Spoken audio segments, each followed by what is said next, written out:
Welcome to Simplified UPSC by PPP, where we listen, learn, and grow together. जरा सोचिए एक ऐसी दुनिया के बारे में जो हजारों सालों से दो अलग-अलग हिस्सों में बंटी हुई थी, एक दूसरे के वजूद से पूरी तरह अनजान। और फिर अचानक इतिहास के एक मोड़ पर ये दोनों दुनियाएं आपस में टकरा जाती हैं। आज हम उसी ऐतिहासिक टकराव की कहानी को समझने वाले हैं।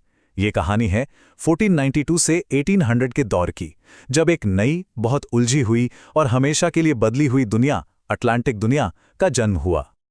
तो जब ऐसा होता है तो नतीजा क्या निकलता है? क्या यह सिर्फ नई खोज और नए व्यापार की एक कहानी है, या फिर इसमें जीत, जुल्म और एक ऐसे जबरदस्त बदलाव की कहानी छिपी है जिसकी किसी ने कल्पना भी नहीं की थी? यही वो सवाल है जो हमें इस पूरे युग की सच्चाई तक ले जाएगा। इस पूरी कहानी को समझने के लिए हम इसे 4 हिस्सों में देखेंगे। सबसे पहले हम स्पेन की जीत और उसके विशाल अमेरिकी साम्राज्य पर नजर डालेंगे। फिर हम देखेंगे कि कैसे यूरोप की दूसरी ताकतें भी इस दौड़ में शामिल हो गई। इसके बाद हम उस क्रूर व्यवस्था की बात करेंगे जिसने इस नई दुनिया की अर्थव्यवस्था को ताकत दी। और आखिर में हम इस महाटकराव के उन नतीजों को समझेंगे जिन्होंने आज की दुनिया की शक्ल तय की। तो चलिए शुरुआत करते हैं पहले अध्याय से, विजय। ये एक हैरान कर देने वाली कहानी है कि कैसे मुट्ठी भर स्पेनिश सिपाहियों ने लाखों लोगों वाले ताकतवर साम्राज्यों को घुटनों पर ला दिया। इस जीत के पीछे की मंशा क्या थी? इसका सबसे साफ जवाब मिलता है स्पेनिश विजेता हर्नान कॉर्टेस के इन शब्दों में। मेरे और मेरे साथियों को दिल की एक ऐसी बीमारी है जिसका इलाज सिर्फ सोना कर सकता है। मतलब साफ था, ये सिर्फ जमीन की लड़ाई नहीं थी, ये सोने और दौलत की एक कभी न मिटने वाली भूख की लड़ाई थी। ये आंकड़े सुनने में यकीन नहीं होता है ना? सोचिए, एक तरफ लाखों की आबादी वाला एक मजबूत एज़टेक साम्राज्य और दूसरी तरफ सिर्फ और सिर्फ 600 स्पेनिश सैनिक। आखिर ये हुआ कैसे? इसका जवाब सिर्फ तलवारों और बंदूकों में नहीं छिपा है। देखिए, इस असंभव सी जीत के पीछे 3 बड़ी वजहें थीं। पहली, स्पेनिश लोगों के पास स्टील के हथियार, बंदूकें और घोड़े थे जो अमेरिका के लोगों ने पहले कभी देखे ही नहीं थे। दूसरी वजह थी उनकी रणनीति। उन्होंने बड़ी चालाकी से एज़टेक साम्राज्य के दुश्मन कबीलों को अपने साथ मिला लिया। लेकिन उनका सबसे घातक हथियार इन सबसे अलग था, एक ऐसा अदृश्य हथियार जिसने बिना लड़े ही लाखों लोगों को मौत के घाट उतार दिया। और वो हथियार था बीमारियां। यूरोपियन अपने साथ चेचक और खसरा जैसी बीमारियां लेकर आए जिनसे लड़ने की ताकत अमेरिकी मूल निवासियों के शरीर में थी ही नहीं। ये चार्ट देखिए, ये उस तबाही का सबूत है।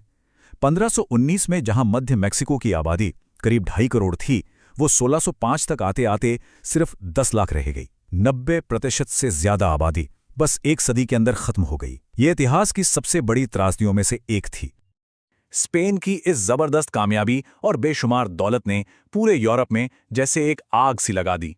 इंग्लैंड, फ्रांस और डच जैसी दूसरी बड़ी ताकतें अब इस खेल में पीछे नहीं रहना चाहती थीं।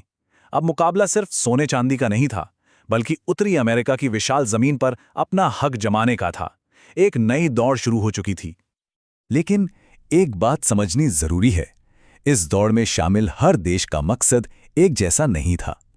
स्पेन और पुर्तगाल का फोकस 3 चीजों पर था: जीत, धर्म परिवर्तन और खनिजों को निकालना। वहीं दूसरी तरफ इंग्लैंड, फ्रांस और डच का मकसद कुछ और था। वो वहां लंबी बस्तियां बसाना चाहते थे और फर और तंबाकू जैसी चीजों का व्यापार करके पैसा कमाना चाहते थे। इन अलग-अलग मकसदों का नतीजा ये हुआ कि उत्तरी अमेरिका में 3 बिल्कुल अलग-अलग तरह की कॉलोनियां बनी। फ्रांसीसियों ने फर के व्यापार के लिए वहां के मूल निवासियों से रिश्ते बनाए, अंग्रेजों ने तंबाकू और कपास उगाने के लिए बड़े-बड़े खेत बनाए और डचों ने व्यापार पर ध्यान दिया और न्यूयॉर्क जैसे बड़े ट्रेडिंग सेंटर खड़े किए। आज के अमेरिका और कनाडा की बुनियाद इन्हीं अलग-अलग मॉडल्स पर रखी गई थी।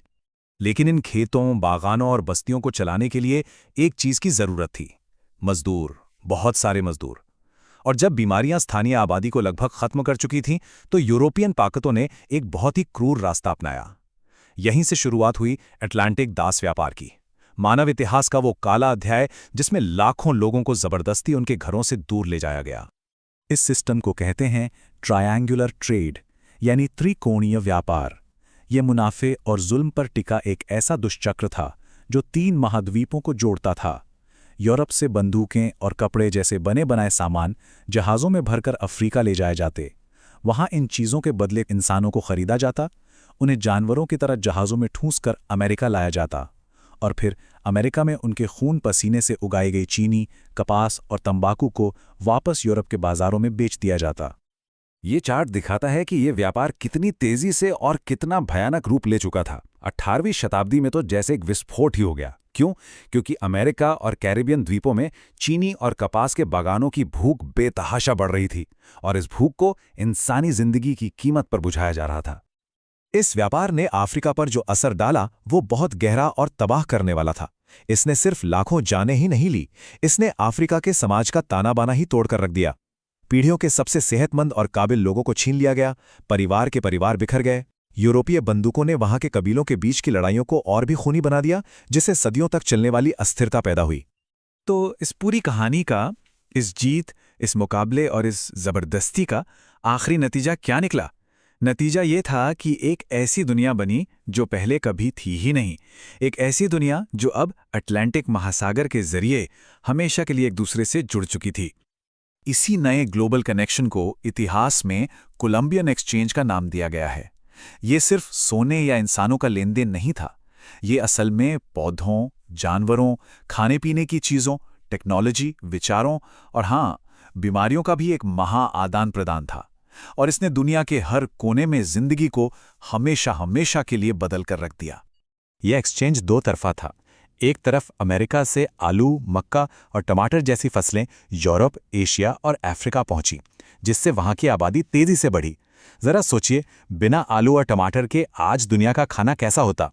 वहीं दूसरी तरफ यूरोप से घोड़े, गाय बैल और गेहूं जैसी चीजें अमेरिका पहुंची, जिन्होंने न सिर्फ वहां के पर्यावरण को बदला बल्कि वहां के लोगों के जीने का तरीका ही बदल दिया। और इस लेनदेन ने सिर्फ खान-पान नहीं बदला, अमेरिका से आने वाली बेशुमार दौलत ने यूरोप में एक आर्थिक क्रांति यानी इकोनॉमिक रेवोल्यूशन को जन्म दिया। इसने देशों की ताकत के पूरे समीकरण को ही बदल कर रख दिया। यही वो दौर था जब आज की दो बड़ी आर्थिक विचारधाराएं पैदा हुईं। एक कैपिटलिज्म यानी पूंजीवाद, जहां निजी मुनाफे के लिए पैसा लगाया जाता है, और दूसरा मर्केंटिलिज्म यानी ये सोच कि एक देश की ताकत उसके सोने और चांदी के भंडार पर निर्भर करती है।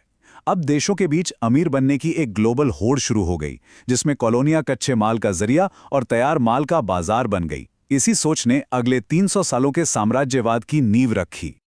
तो आखिर में हम इस सवाल पर आते हैं। इसमें कोई शक नहीं कि इसी ग्लोबल एक्सचेंज ने वो दुनिया बनाई जिसमें हम आज रहते हैं। इसने महाद्वीपों को जोड़ा, व्यापार बढ़ाया और विचारों को फैलाया। लेकिन ये सब कुछ एक बहुत भारी कीमत पर हुआ, जीत, जबरदस्ती और लाखों लोगों की जिंदगी की कीमत पर। तो आज सवाल ये उठता है कि हम इस मिलीजुली विरासत को कैसे देखें, इससे क्या सीखें? इसका जवाब शायद इतिहास से ज्यादा हमारे आज में छिपा है। Thanks for watching. Follow us on Telegram and Instagram. Don't forget to like, share, and subscribe.